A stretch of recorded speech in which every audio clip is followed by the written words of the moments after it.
everyone. This is David Arland, and there's a saying that you need to vote every single election, every single time, and every vote counts. And here is a perfectly good example of it.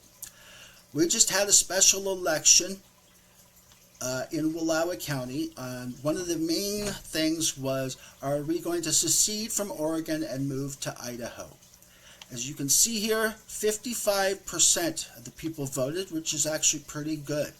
This is in a state where they mail you your ballot 3 weeks before. You can take a week or two to sit down and research it on the internet. You fill out the little ovals. You put it in 2 different envelopes. You sign the back of it. You don't even need to put postage on it.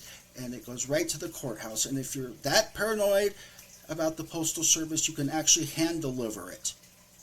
Here's why it's important to vote every single time. If you scroll down, here is the result of that vote. Right here.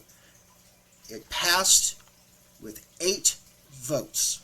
One large family could have flipped an entire election. If those other 45% of people had showed up, they could have made this a runaway lopsided win for one side or the other. That is a margin of victory of 0.23%. Gen Xers, I'm looking at you. Millennials and Y and Z, you're even worse. Unless it comes in an app form, you can't be bothered. Why vote in every presidential election?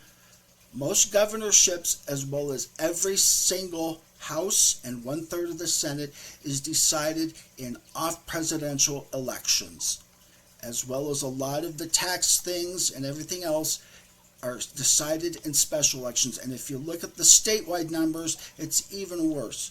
Almost 3/4 of the population couldn't be bothered to vote. And when you live in a state and a country that makes it so easy to vote, this is absolutely inexcusable. If you live in a foreign country, I'd be interested to know what your experience is with voting. Do you have vote by mail, or do you have to show up to a polling place and vote? And on average, how many people actually show up to vote?